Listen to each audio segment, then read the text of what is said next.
Well, I'm delighted to have Jericho Sunfire here today. I've just kind of met him fairly spontaneously and randomly at a vegetarian eco show, the biggest in the country, in the UK.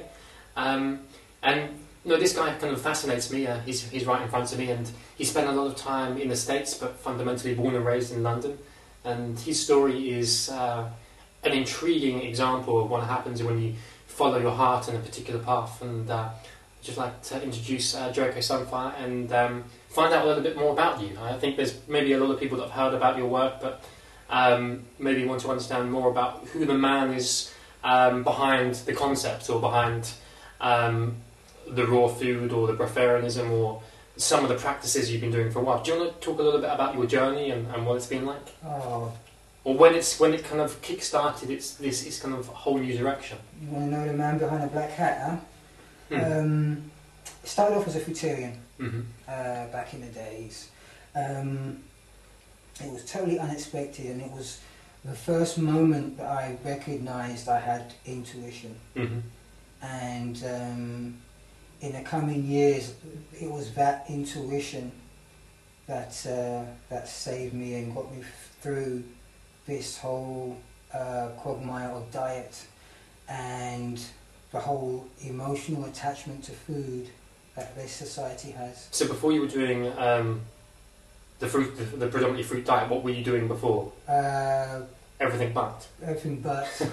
I'm a former professional rugby league player.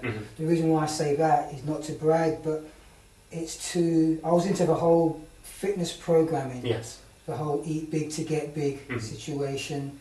I was into the whole eating meat. Nutrition was eating meat. Yes. And which was causing me to become toxic, become inflamed. It gave me the impression of muscle mass. Yeah. Which gave me more confidence and more, let me think of a word, it gave me... Bravado comes to mind? Everything, self-esteem, bravado, it gave me more aggression to hit harder, to be sharper, to sprint. So I was all into that. And then my body just basically... something clicked, a switch was clicked, and I was activated. And this is when you say your intuition kicked in. Yes, it was like my view of it is the universe. It was my time, divine timing. It was my time to make the change. I strongly believe to this day that alongside that, I downloaded information to the effect that I needed to make a change, because there was going to be a catastrophic event in the future that would mean shortage of food, water. I say shortage, if any at all. You don't mean just for yourself, you mean kind of planetarily? For the planet. Yeah. For the planet. And I had to make a change, and I had to make a choice. I was either going to do what everyone else was doing and get what everyone else was getting, or I could make the change and make a commitment to breaking free and liberating myself from conventional food addictions. Exactly. And all the problems that creates. Exactly. But when you're in that situation, that's not how you see it. You know, when you're in that situation, you just see it as normality. It's normal. So what was the main thing that happens? You were on your conventional no pain no gain, fully meat eating diet, and then you kind of had the intuition to kind of hang on. I'm going to push all that behind me and just jump on the fruits. That was purely an intuitive move, or did you get information at the same time? Pain mixed with a bit of intuition. Yeah, sure. And my body just said no. It was just that time. Like I say, the switch was flicked, and it was just that time. My intuition kicked in.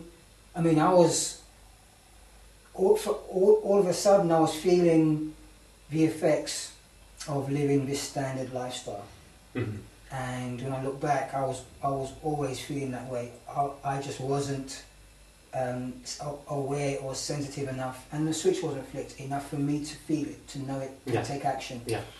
And I decided to take action, because it was really a no-brainer. So what was your next action step? You became a fruitarian, and what was the next action step, the next refined move within your path? I went out, got some fruit, Mm-hmm. and it was when I came back and ate it, it was like the Holy Grail. I found the Holy Grail. It was an answer to everything. It was just like an intuitive, instinctive relief. Mm-hmm. And it was like, okay, this is the way to go. You followed your intuition, congratulations, keep going. Yeah. You know, and that went on for like a week. Everything was fine and dandy until detox kicked in. Mm-hmm. And the whole... it was then I kind of came into first contact with all the failings of the raw food movement. In terms of the lack of concrete, consistent information. Yes. And, you know, over the years, maybe a period of 1 to 5 years, it was a constant on and off battle. Not knowing where I was coming or going. The raw food community, in terms of discussion boards, were inconsistent, were in-house fighting, you know, just people detoxing, venting. To be fair, that's not specific to anything related to raw food, but nutrition generally is a big mire of confusion, right? Okay. And politically, economically, Yes. these are trends, but I understand exactly what you're saying. Very true.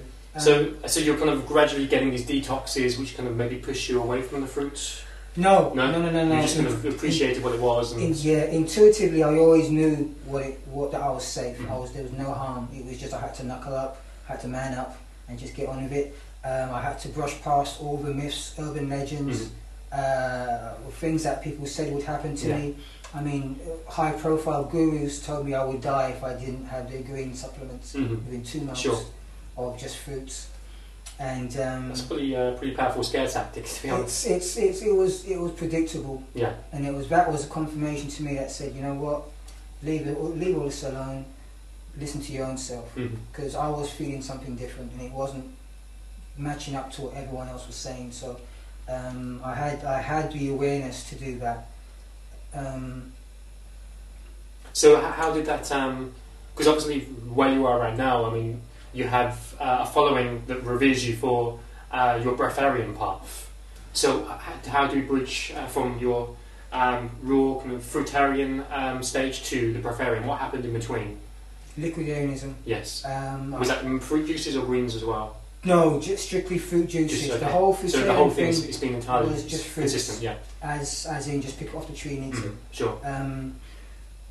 It's one thing I must say. It was a lot of trial and error, a lot of mistakes, a lot of stubbornness, a lot of quitting, going back and forth, a lot of hard work. Like I say, information just wasn't there. Personally, to me, I was always going against the grain, so my experience was always going to be new to me. Yes. So I couldn't go to anybody and say, okay, what do I eat for this? What's the best for this, for muscle growth? What's that? Sure. What's detox? And X, Y, Z. You know, so the option just wasn't available. So I had to listen to my own intuition. Years down the line, with all the abuse, with all the, like you say, scare tactics, urban legends, I got through to liquidarianism. Just using a juicer? Using a juicer at times, or just cutting oranges. For most of it, just cutting oranges in quarters and sucking the juice out.